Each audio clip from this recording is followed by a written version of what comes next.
Good evening, welcome to Scotland at 7. It's the 8th of March and it's International Women's Day, so a happy Women's Day to you all.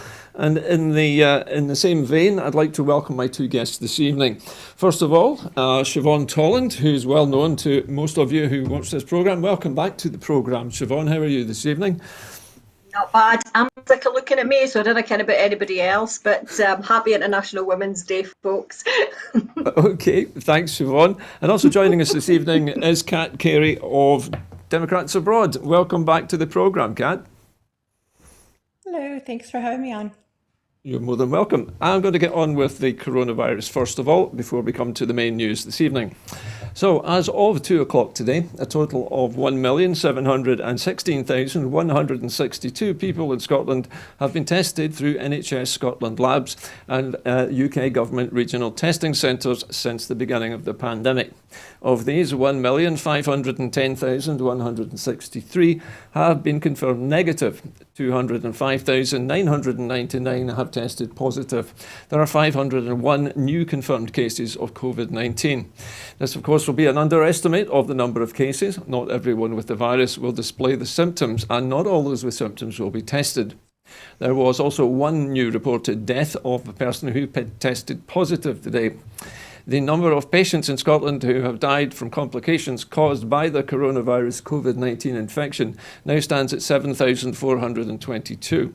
This number only includes those who have died having received a positive test for the virus in the previous 28 days. Of the people who have tested positive, 654 were in hospital last night, 59 of whom were in intensive care.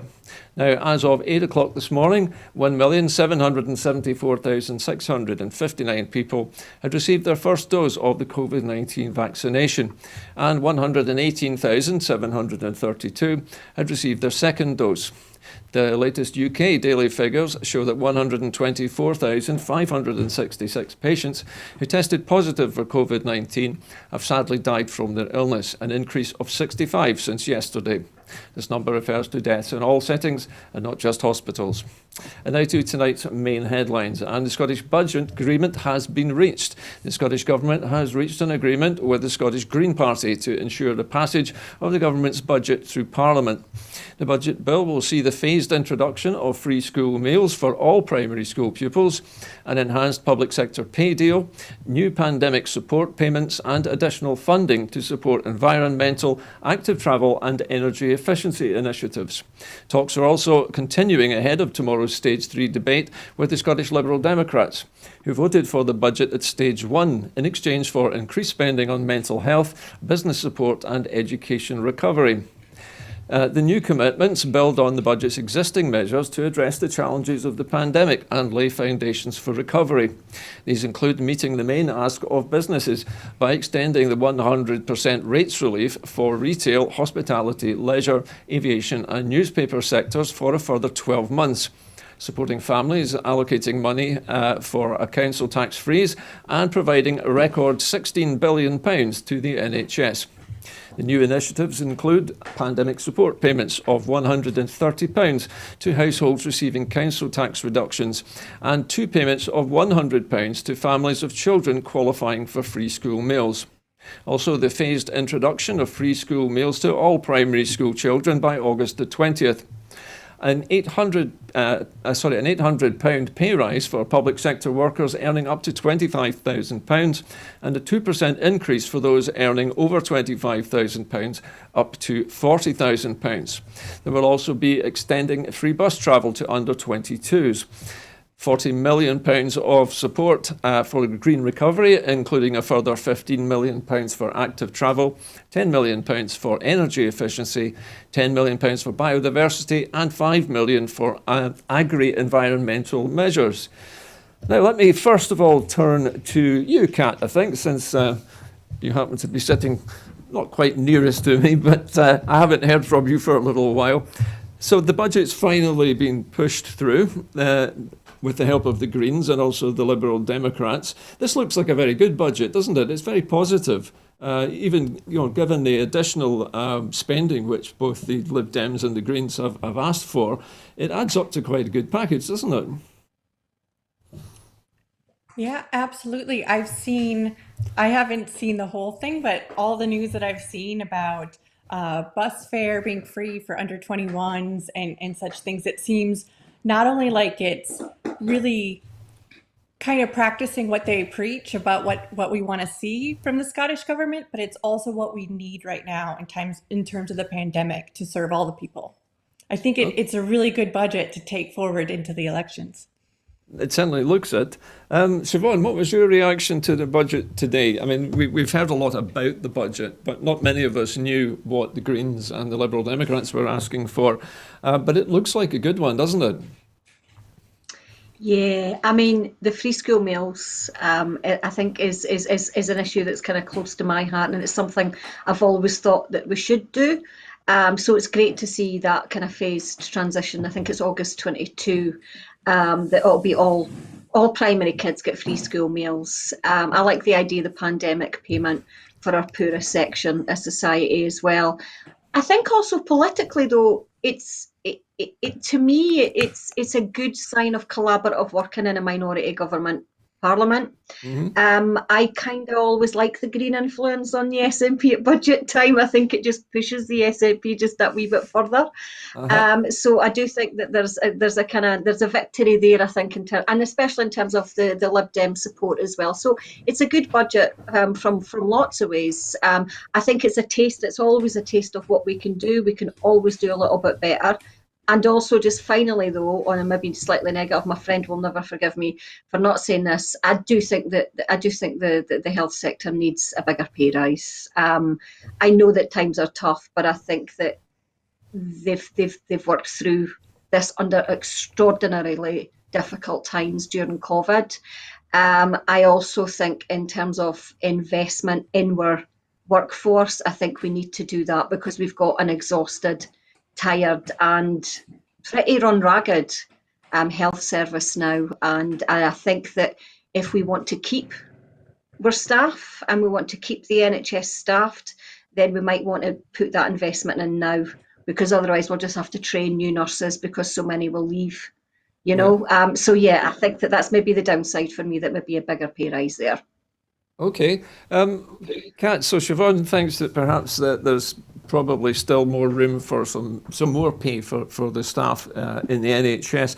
Do you think that's true? Do you think that there's a risk that having got us through this dreadful period in our history by working themselves literally to death almost in some cases, that the health staff really deserve a better deal even than what's being offered today?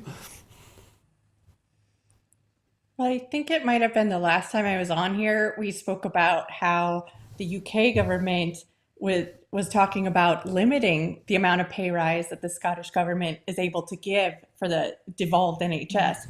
So I suppose that this is not only a matter of budget of what the Scottish government can actually afford to do, it's also about making that deal with the UK government. Because even though we don't want to be part of the UK, we don't want to hurt their NHS necessarily either. So I think it's a fairly difficult task. And of course, I want to see nurses and healthcare professionals get paid better than they are. But I'd like to take this as a victory that they are getting a pay rise, I suppose.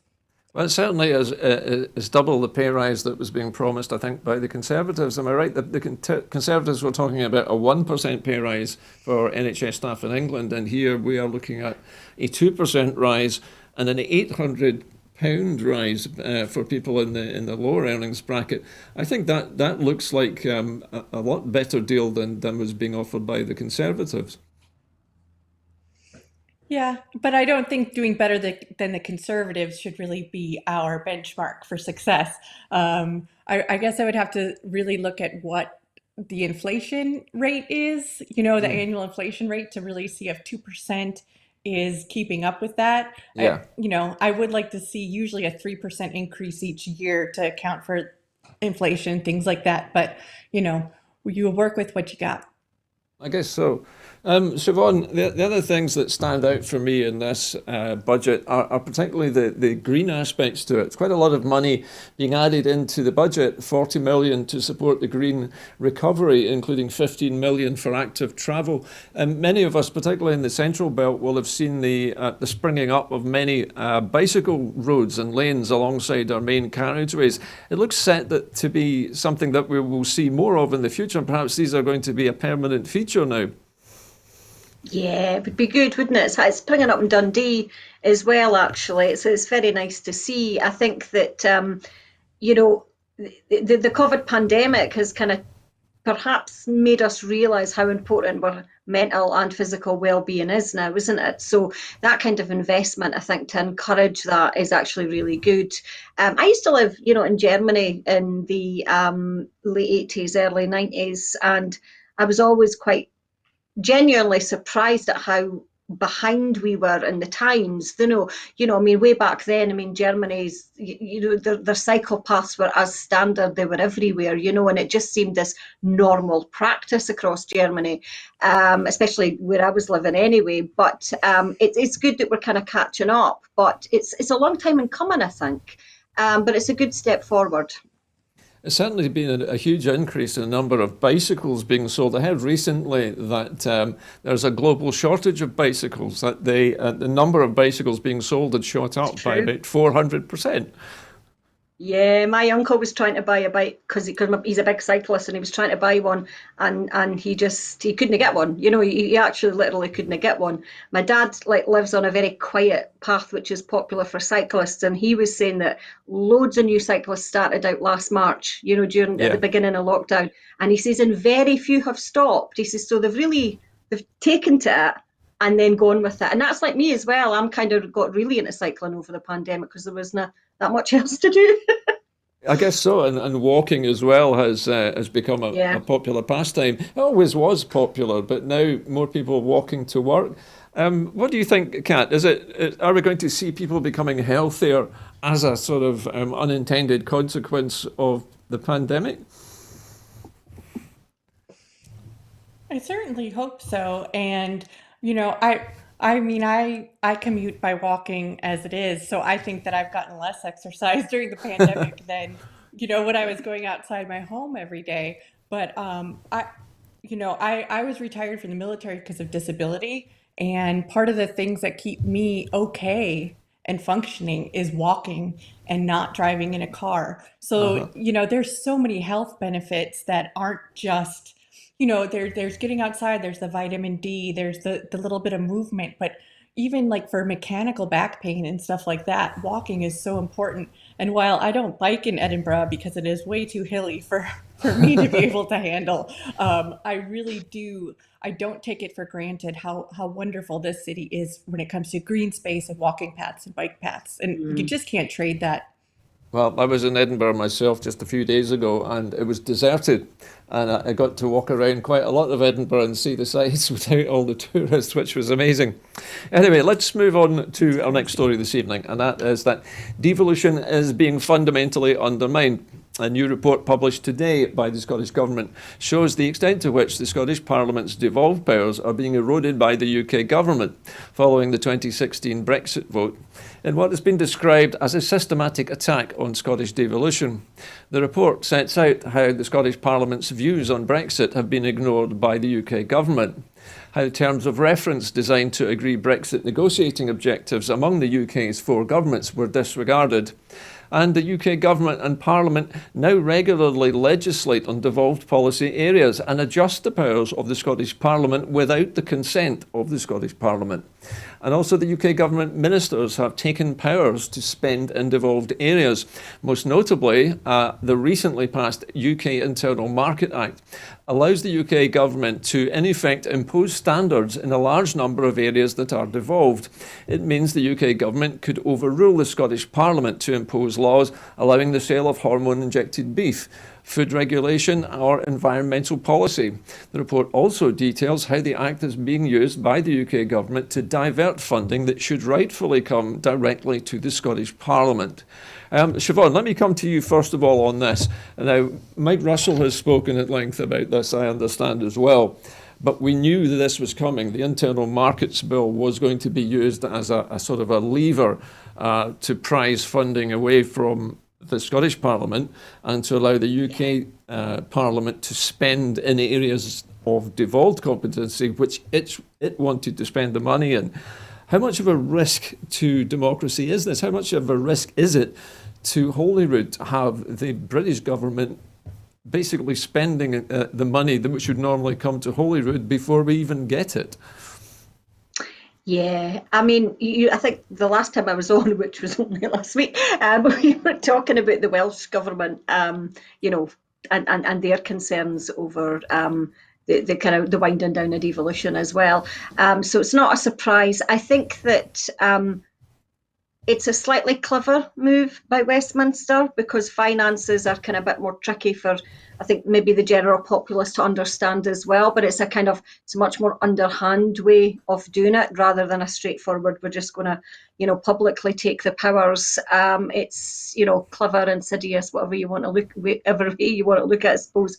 But it's not surprising. I mean, I think that, the post-Brexit society was always going to be less democratic. I think we recognised that immediately in the Westminster's attitude to Westminster, to Brexit rather, trying to push through the Brexit deal without any consultation from Parliament on any level. So that always gave us an indication of where they stood democratically.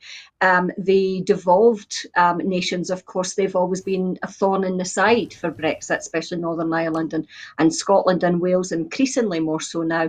And the UK, we are literally just it's like a fly they want to swat, because it gets in the way of their project, and the democratic process has to be almost, reduced to allow them to continue their project down the way they want to go.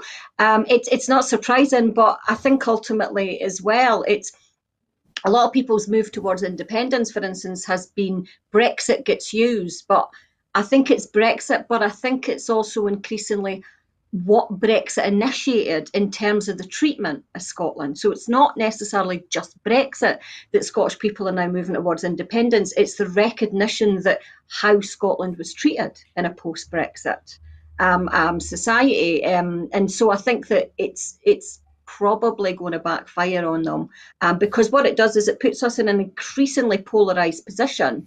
Do we want independence, or do we want to basically reduce devolution and reduce the terms of devolution, which we know the Scottish people don't want? The Scottish people want more powers. They don't want less. They want more powers, and that's established. It's very clear and very solid within Scotland. So if I was the SNP, I'd be pushing that in the lead up to the election.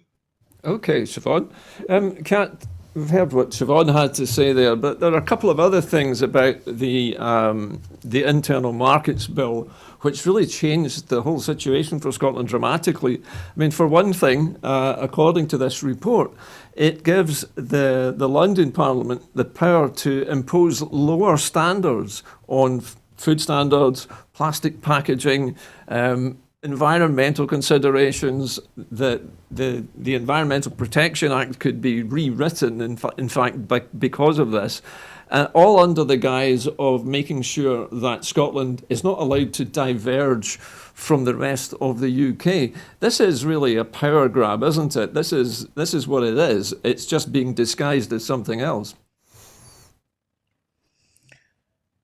Well, I can't help but echo pretty much everything that Siobhan said as well, is that this isn't Project Fear. Everything that we've been warning about, and those of us who've been there, all of us every day watching this happen, saying this is what's going to happen. Well, here it is, and it's crystallized, and it's clarified, and it's not, this is something that we can't stop pointing out, because this is where the soft no's and the maybes and the undecideds and the soft yeses for the union, the soft unionist votes, this is where they are going to be turned, this is where they're going to realize that independence is the only way forward. It always sends up a red flag in my head when when governments want to be less local, and that goes for any country in the, anywhere in the whole world, is if you are vetoing everything that a more local government who's more in touch with the needs of their people, that just shows how unfair and, how many people's democratic will and their rights you're stepping on. So this is expected.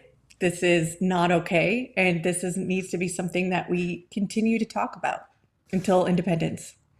One other aspect, Kat, of this legislation, which I actually wasn't aware of myself, but is affected by it, and that is that the Scottish Health Service would also be at risk because part of this bill to level things up, to make them the same across the UK, would be for the British government to impose some of its internal privatisations, which it has already imposed on the English NHS, up here, and in doing so, to start this process of gradually farming out to private companies the kind of work which is currently, as I say, being offloaded and offshored, as it were, to companies in England. Many people won't realise that this is actually running the risk of backdoor privatisation of the Scottish National Health Service. Did you know about this? Not specifically, but it does not surprise me. I've been, anytime it doesn't matter if it's a Scottish company or if it's an English company, if it's not run as the NHS where your vote can make a difference, then there's not really the same amount of accountability. And coming from America, I would say that protecting the NHS is so very, very important. And one thing that I'm really concerned about is the Scottish dental service with the NHS. How are we going to keep that going? I have a friend who's a dentist who's pretty down about the future when it comes to like a public health dentistry service, and I don't want to lose that. I mean, that's really important to have dental care for your family. Oh, perhaps that's something that the Scottish Government may want to look into.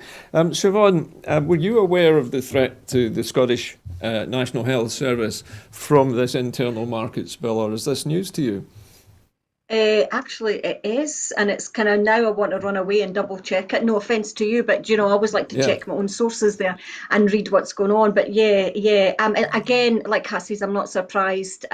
But this comes back to, again, it goes against what people in Scotland want. If you look at the social attitude survey from the end of 2019, early 2020, there was, I think it was 58%. Maybe there was quite a few people in Scotland, a much bigger majority, wanted increased taxes if it meant more money towards social services, including the NHS.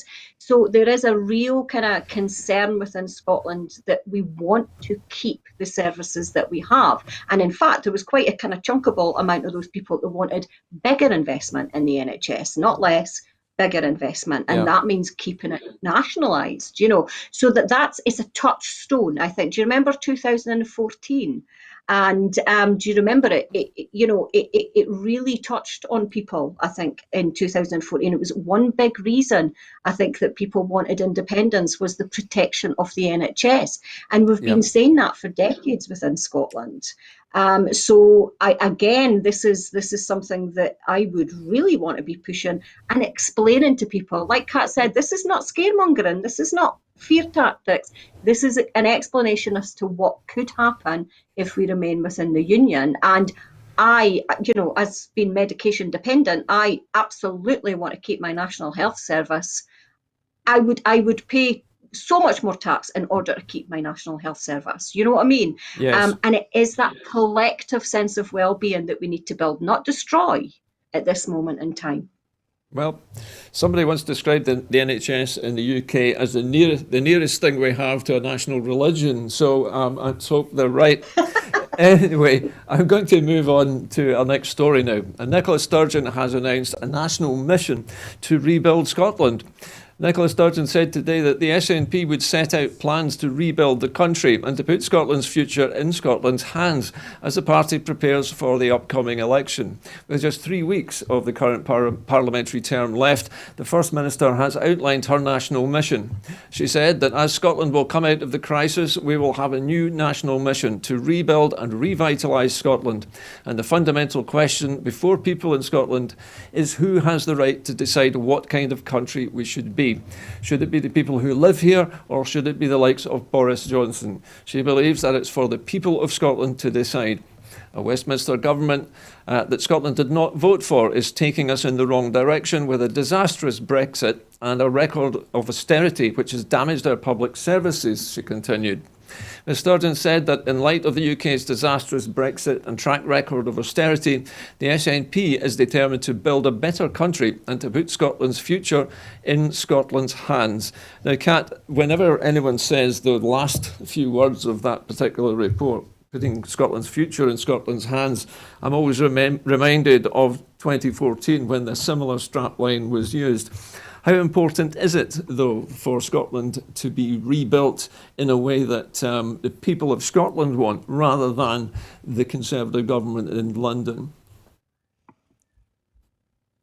It's so important. I mean, just look at the way that the government in Westminster has handed out, multi-million-dollar settlements or, contracts to their buddies and all the venture capitalists, the disaster capitalists. That's not Scotland. That's not Scottish values. I don't think that many people who are in different political parties or, unionists or non-political, I don't think many people want to see that kind of future. And I think that the pandemic has proved how important it is to be forward thinking and to not be reactionary. And it's really important that we don't forget that we're in a climate emergency. And there's no way that we can, have a sustainable future while we're still in Westminster, in my opinion. Okay, Kat, thank you. Siobhan, briefly, if you would, what's your reaction to Nicola's mission statement today? Yeah, I think that it's the right way to go, isn't it? To echo Kat's point there, is we are in a climate emergency, and I think that there has to be that kind of notion, and I think that most people would agree with that as well. We can't do that within Westminster. Again, that's another point that needs to be made. I think that I'm hoping what I'll see is a taste of what the Citizens' Assembly agreed on, and there's quite a lot of really good stuff there about green initiatives, tax initiatives for companies who kind of pay the living wage or pay high wages, or basically do green policies in terms of their structures. Also things like the 4-day working week was something, or universal basic income, sorry, I do apologise. There's also issues of better democracy that the Citizens' Assembly kind of set up as well. So I think that there's a good template there, I think, to win people over into that new process now. And I think that's what, I'm hoping that that's what she's going to do, because there's a lot of really good stuff there that had garnered a lot of support within the Citizens' Assembly, which I think reflects the mood of Scotland at this moment in time. Okay, Siobhan, thank you very much. Thanks for your brevity there. To our next story now. And Michael Gove is in denial as Brexit continues to rain blows on the UK's trade. A new report from the Ashton University Lloyds Banking Group Centre for Business Prosperity reveals that while all countries have taken a hit from COVID, the UK performed particularly badly and lost market share in the US, Germany and China due to a damaging cocktail of COVID and Brexit. Despite the growing evidence that Brexit is hitting UK trade, Michael Gove attempted to deny that Brexit had caused a massive fall in volumes of trade through British ports using unpublished and unverifiable data, and as a result has been reprimanded by the UK Statistics Authority. The Office for Budget Responsibility has said that Brexit will result in the long-run loss of productivity of around 4% compared with remaining in the EU, and that we now expect the temporary near-term disruption to EU-UK goods trade to reduce gross domestic product by 0.5% in the first quarter of this year. Now, Kat, this is not unexpected either, is it? We've expected a big Brexit hit to take place. It's been largely masked by the COVID pandemic, but it seems kind of obvious now that with Michael Gove scrambling to try and cover this up and having been caught out, that the chickens are coming home to roost now. Yeah, I mean, I don't know if anybody else notices when they go to the shops, but there are, since the Brexit deadline and since Brexit happened, there are different shortages at different stores depending on when you're shopping and what you're looking for.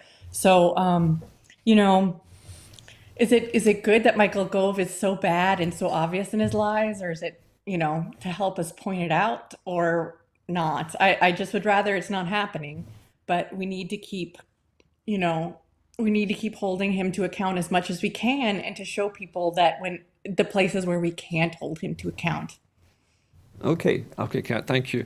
Siobhan, I'm minded to mention something that I read today, which is from the UK car industry, which appears to be doing particularly badly, and has claimed that the British government has been fighting harder for the fishing industry than they have for the car industry, which they claim is or was worth over £18 billion a year to the UK economy. Now, we know that the car businesses were going to be hit hard because of the number of parts which are brought in from abroad. And we also know now that the EU has rejected an attempt by the British government to negotiate some sort of deal on this. How many other industries do you think are going to be hit? What other industries could you see that are going to come, up against Brexit problems who haven't perhaps already made the news? Well, I mean, I think you've got your primary industries, haven't you, like the fishing industry and like the car industry and the manufacturing industry, but it's going to have the knock-on effect, isn't it? I mean, it's that kind of, as soon as unemployment starts to rise, it will have a knock-on effect on everything. Because if you've got industries in trouble, clearly there's going to be layoffs, and that'll be COVID style layoffs as well as Brexit layoffs. Then that has an impact on all aspects of the economy. It'll have an impact on retail, it'll have an impact on leisure, it'll have an impact on tourism, etc., as well, because what we've got is there'll be less money to spend across the board from ordinary people. That we once had expendable income, we no longer will. So it's that knock-on effect, and it will take a few years to kind of probably seep in. And that's the concerning thing, and I think that's why Scotland needs to kind of leave as soon as we can. I think what we've got is a situation of when you've got industries beginning to go, oh, but you're not fighting for us hard enough, we're kind of descending into an economic chaos, because we shouldn't be in a position where each industry has to be fought for, because it should be something that we should be encouraging growth in. Because it's a defensive position that we've been left in now because of Brexit. As for Gove, well, does he ever tell the truth? I mean, seriously? Sorry, maybe shouldn't have said that. All right. Well, you can say what you like in this programme, as long as it's appropriate for before the 9 o'clock watershed. Anyway. Was rhetorical. Okay, well, let's go to education now. And the Erasmus replacement has apparently been disappointing for Scottish students. The Tory government's replacement scheme for Erasmus has been described as extremely disappointing for Scottish students who want to live, study and travel in Europe. The new Turing scheme, announced today, involves a fraction of the benefits provided to students under Erasmus, as free tuition and travel expenses have been scrapped and the cost of living allowance has been slashed by a fifth. Since Brexit, Boris Johnson had continued to promise that the UK would participate in Erasmus, a promise which has since been broken, and his replacement is a significant downgrade from the EU scheme. Around 2,000 students and staff used Erasmus each year, and now they will be denied the chance to study and travel in 27 other EU countries as the new scheme puts financial barriers in front of them. Kat, this is a terrible thing, isn't it? I mean, many students are mourning the demise of Erasmus. It was almost a rite of passage for students, wasn't it? Those who wanted to really go far in their fields and who wanted to either complete their studies in a European university or gain experience in Europe are now denied that chance. And this replacement seems to be a shadow of the former Erasmus system. Yeah, there's so much to unpack here. It's not just the traveling, it's not without the funding, without the traveling being normalized, students will learn less because when it comes to, higher education, it's all about knowledge exchange. It's all about finding different people with different viewpoints because there's not one right way to do things once you get to a higher level. And Yeah. I have plenty of friends that are leaving the University of Edinburgh and they're going to be professors or run research labs at different universities in Europe. And, when professors leave, it's because the students have left. It's usually the students who leave first. So it's really going to hurt everybody in the UK, and it's going to make being educated something for the rich and wealthy once again, like it used to be. And I can't help but think that's part of the reason why it's happening this way. You think perhaps it's a return to the elitism of the past, Kat? I think so. Okay. Siobhan, would you agree with Kat's assessment that this is a kind of deliberate attempt by the UK government to return to the supposed glory days of the elitist education system of the past? I mean, Kat literally took the words right out of my mouth. I think if you make it financially inaccessible or much harder to access, then of course it's going to do that. And it's all about elite politics, I think, in Westminster.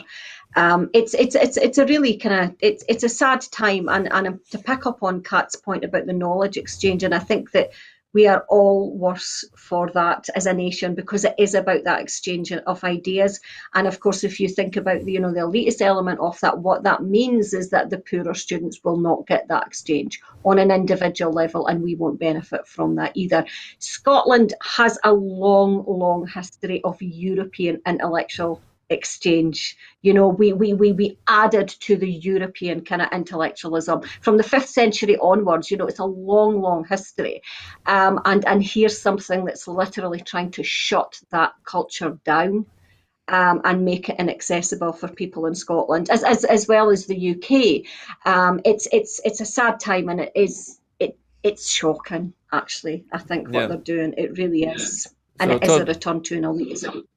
turning the UK into a sort of offshore isolated island again, I guess. Anyway, let's move on to something else now. And celebrating Rangers fans breached coronavirus restrictions. Thousands of Rangers football fans broke lockdown rules to celebrate their league title win in the centre of Glasgow. Thousands of supporters congregated at Ibrox Stadium and in George Square, ignoring social distancing requirements and risking the spread of coronavirus among the crowds.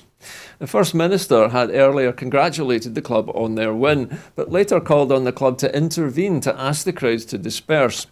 Police Scotland said that they were faced with a difficult set of circumstances and that they had made 28 arrests and issued 7 fixed penalty notices for offences, including breaches of coronavirus regulations, pyrotechnic usage and assault of police officers, and sectarian-related breaches of the peace.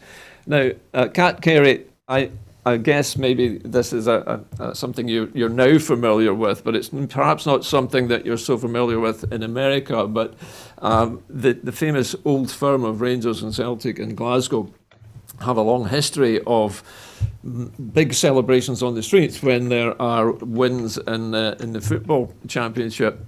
Now, obviously, people can understand Rangers fans wanting to celebrate, but it seemed a bit mystifying that the police didn't step in to disperse them more quickly. Do you think perhaps the police were a bit outnumbered on this occasion?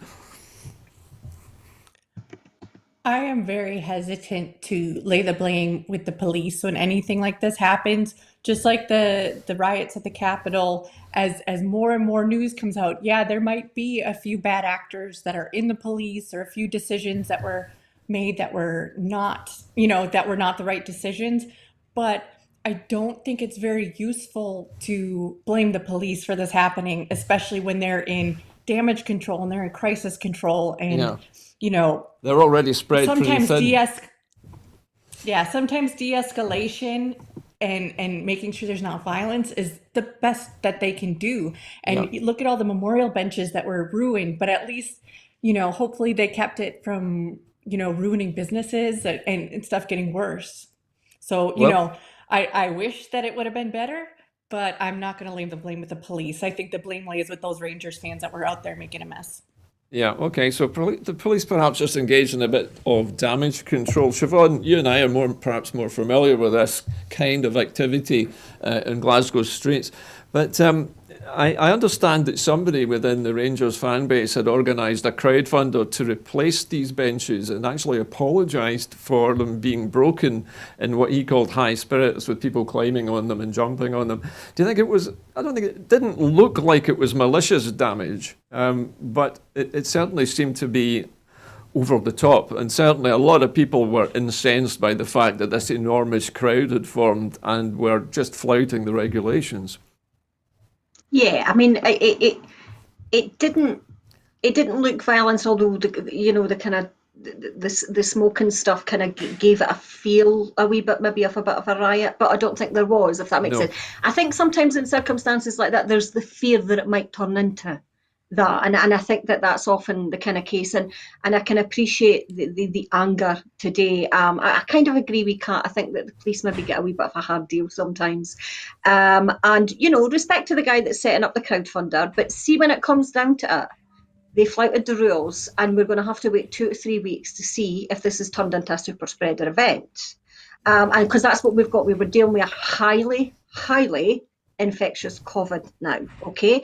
And Yeah. they were very close together. And there were That's thousands. what I kept looking at. How close are they? How close together are they? So we have to wait now in fear for the next 2 3 weeks to see whether this has exploded across Glasgow. They've gone, and they've literally risked their families and by going back and potentially spreading COVID to their families and their communities. That to me is it's unacceptable. I read a really sad thing on Twitter today about a woman who said that she'd attended a funeral. And they all stuck very, very closely to the guidelines. They weren't allowed to do this. They had to, there was a lot of strict guidelines, but they did Yeah. it. They were at a funeral of a loved one, and they stuck to the guidelines. Okay, these guys, they were celebrating. Okay, and that's great. It's great that they won, etc., etc. I'm not going to get into the kind of Rangers thing here. No one should have done this. And I know that they were in high spirits, but do you know what? We all could do with blowing off a little bit of steam. We're all tired, we're all exhausted, and it's been a year of lockdown almost. I've been shielding for a year pretty much, okay? But this it's unacceptable. I mean, really, I find it astonishing that has happened. It's so sad. It's breaking my heart to see it. That as a celebration, what you would do is risk the spread of COVID again when we've all worked so hard. Talk about collective responsibility. There was none of that there last night. None at all. Well, let's hope that something is learned from that particular event. Now to our next story this evening, and Ofcom says that the First Minister's COVID briefing does not breach impartiality. 4 complaints alleging that the Scottish Government's regular coronavirus update breached due impartiality requirements because it was giving the SNP and its leader Nicola Sturgeon an ongoing platform to promote policies has been dismissed by Ofcom. Following an assessment of the programmes, Ofcom ruled that they did not raise issues warranting investigation. Now, Kat, I think we know where this particular series of complaints has been coming from. This surely is just a little bit of stirring by some unionists, isn't it, who have been goading the First Minister for weeks. In fact, the press have been goading the First Minister for weeks to diverge from her COVID meetings to comment on other aspects of a political nature, and she's refused to do it, hasn't she? So this is a vindication, surely, of the First Minister's position.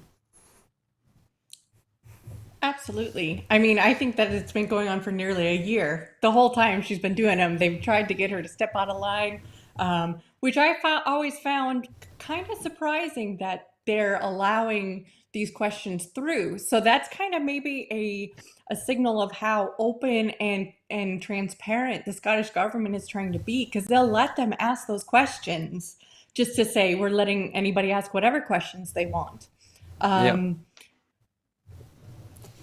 So it is good, I think, that she has not fallen for the gotcha questions, and B, that Ofcom has weighed in on it. I think it is good I can understand that there's other parties that are very frustrated with the amount of press and the amount of campaigning time that the SNP has because of these while we're on lockdown. But, you know, it, I'm just glad that they're doing it as fairly as possible.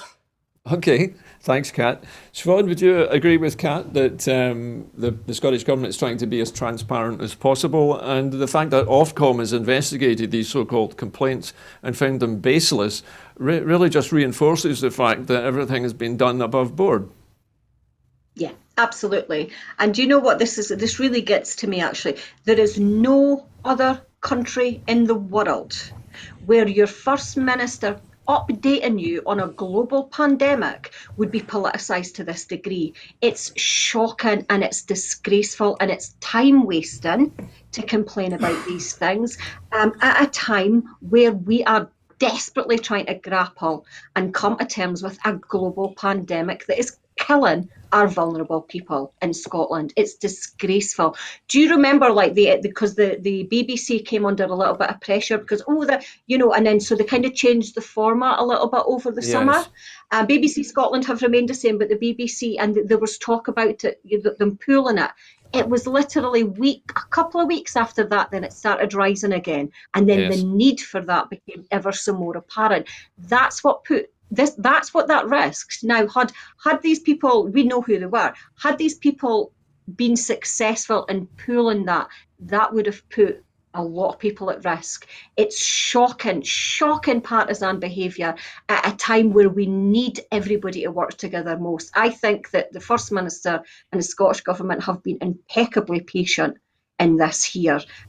We deserve our First Minister to update us. Every country deserves their First Minister or a dedicated person to update us on the pandemic, because it is so important that we know the guidelines and we go by those guidelines to save lives. This is what this is about. We are trying to save lives here. I'm shocked and I'm horrified, and I'm so glad that Ofcom has vindicated this, and I hope to God they just let it go now. Okay, well, let's just hope that's another one of these unionist pratfalls that has been defused by the First Minister and by Ofcom. Anyway, now to America, and the Biden White House orders a review of campus sexual misconduct rules, which were changed by Donald Trump. The US President Joe Biden on Monday will order a review of changes I beg your pardon, let me read that line again. The US President Joe Biden on Monday will order a review of changes which the previous administration made to rules on how colleges should handle sexual assault allegations and formally establish a White House Gender Policy Council, officials said.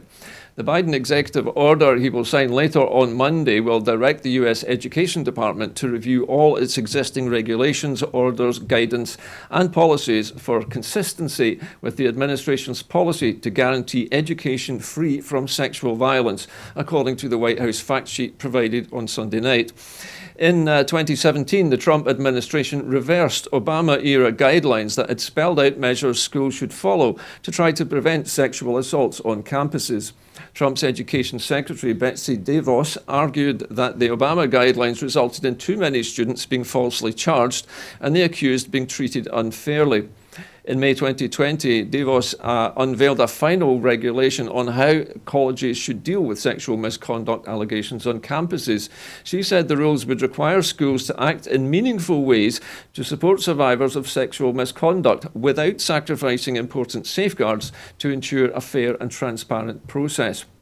Biden's order directs a review of the 2020 regulation to determine whether the regulation and agency action are consistent with policies of the Biden-Harris administration, the fact sheet said. A second executive order will formally establish a White House Council Gender Equality Council, officials have said.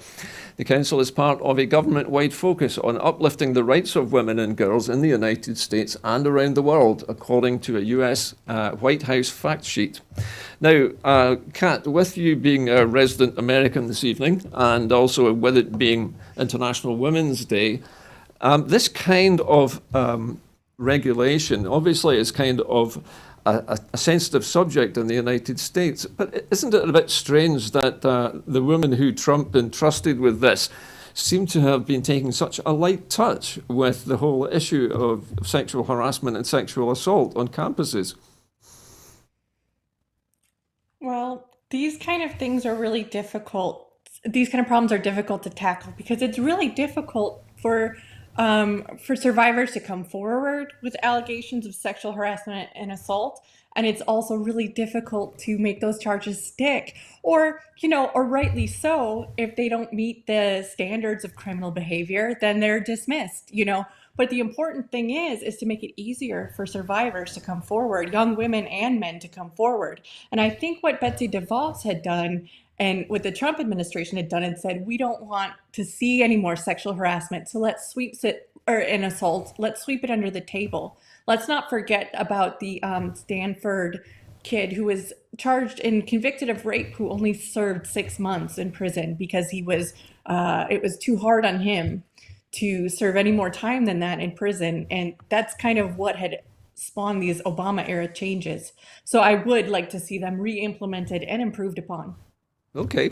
Siobhan, do you have an opinion on this? I mean, we're just coming out of a big scandal involving sexual allegations in public life. This is something from across the pond dealing with universities and school campuses. What do you think? Are the Americans taking too light a touch? Is Biden right to tighten this up?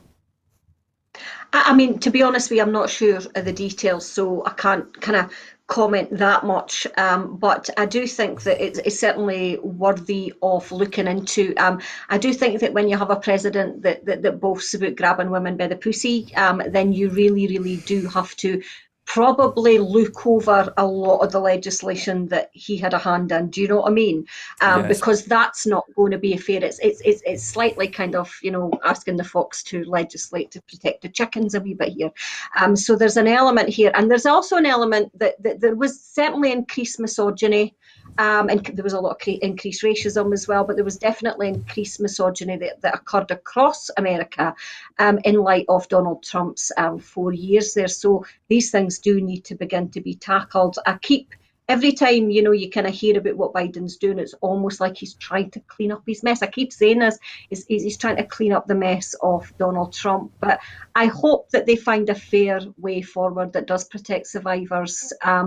I can't imagine it would have been a very nice experience being subject to the new rules and regulations under Trump. Okay, thank you very much, Siobhan. Okay, moving on now, and finding new ways to reduce drugs deaths. More than £500,000 has been awarded to 8 projects working to deliver more support for people living with drug addiction in Scotland. Each of the 8 projects will use their share of £514,000 investment to increase staffing levels in their work with people with multiple complex needs. In Forth Valley, the Change Grow Live charity is partnering with Falkirk Alcohol and Drug Partnership to develop a one-stop community recovery hub where individuals can access support. The charity has been awarded £48,704 for an advanced nurse practitioner who will help people access the care they need, including mental health, physical health and drug services. The funding is being distributed by the Drug Deaths Task Force. Siobhan, this is a good news story. Scotland has been in the press a lot recently, and the press has made a big deal out of the high levels of drugs deaths in Scotland. This is at least a step in the right direction, isn't it? It's a start. Yeah, it's a start. But it's a small start because, the drug situation is so complex. It's so caught up with deep-seated inequalities that exist within society that it feels a little bit like just putting a stick and plaster on an open wound, and respect to the Scottish Government, because I think that they're at least beginning to try. I think we do need to be a little bit more radical when it comes to drugs, because what's happened is not working. Things like the safe rooms, for instance, I do think that we should be re-looking at that point. We should be doing it whether Westminster want it or not, Yeah, I was going to say Westminster put the mockers on that, didn't they?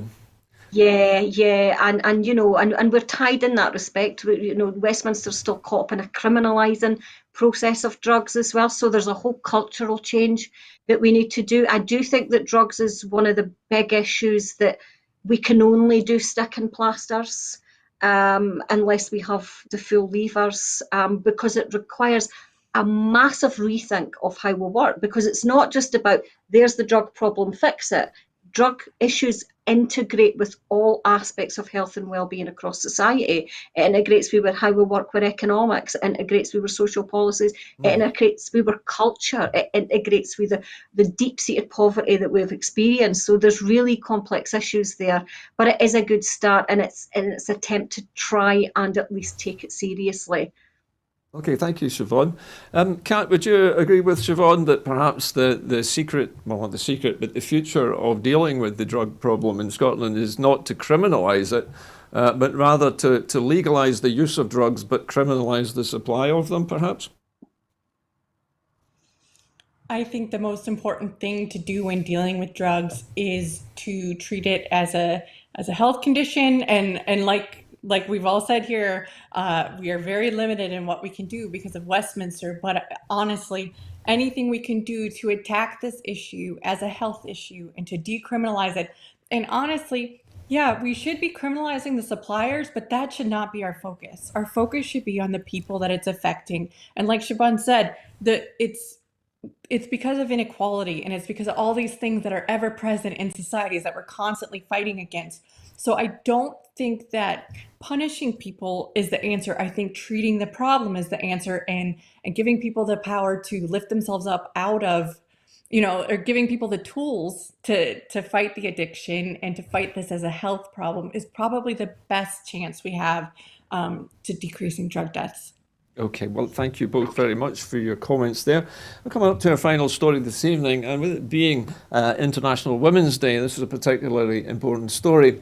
Additional funding increases training support for women in agriculture.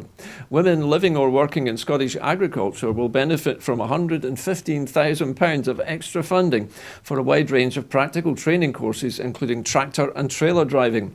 The financial package, announced by the Rural Economy Secretary, Fergus Ewing, on International Women's Day, follows a recent announcement of parallel fund for women in the rural economy. It offers training in other rural sectors such as aquaculture, forestry, horticulture and wildlife management. Mr Ewing said it's fitting for the funding of £115,000 as announced on International Women's Day, as we seek to empower women living and working in Scottish agriculture with increased business skills, knowledge and confidence. Both funds are administered by Lantra Scotland and are open for applications now. Siobhan, women becoming farmers. I mean, women have traditionally run farms in the past, have they not? And they often take them on from fathers or grandfathers. And there's nothing to say that women have been any less good at farming than anybody else. Is there a need such as this for training young women, particularly, to come into farming? I think yeah, probably it's a cultural change, isn't it? That's what it initiates. You've reminded me of the story that my friend told me just a couple of weeks ago, actually. She lives in Louisiana, incredibly bright lassie. She has a PhD, and that's how I know her, actually.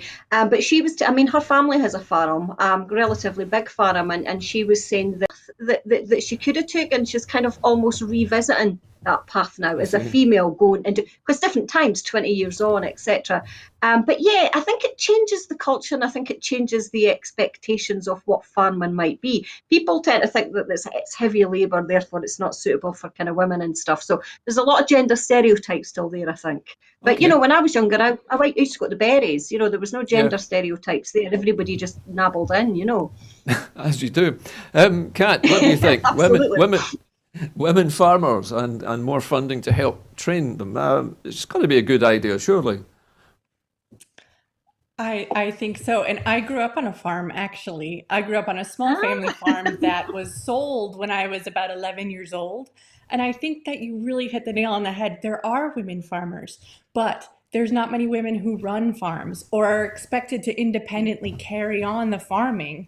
And a lot of times these decisions are made when there's not enough sons in the family or things like that before like I didn't have any aspirations to be a farmer because the farm was sold before I was even old enough to start my Yeah. education, but I love living on a farm.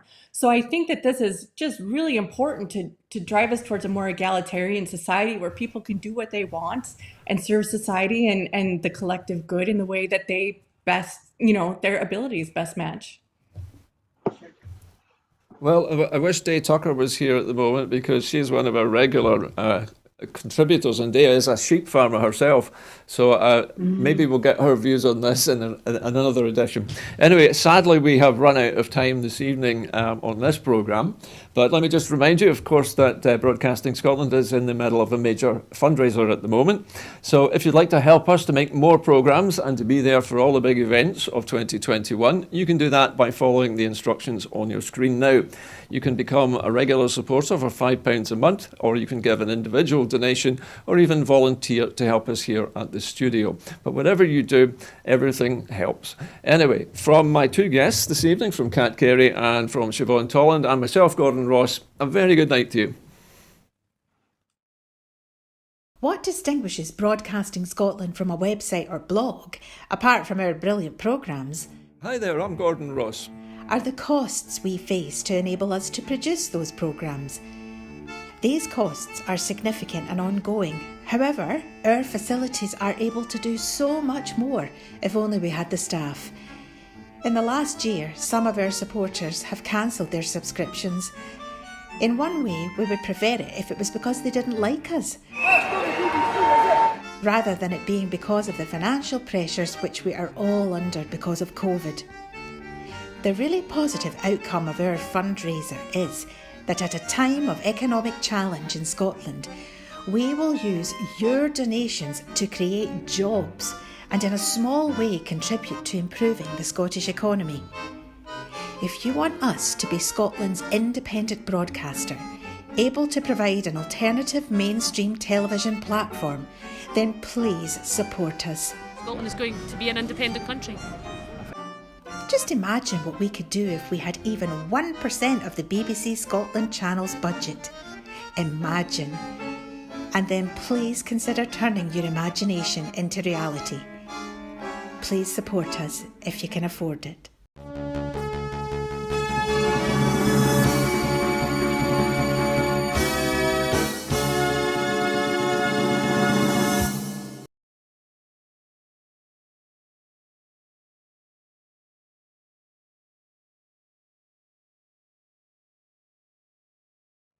Hey. Yeah.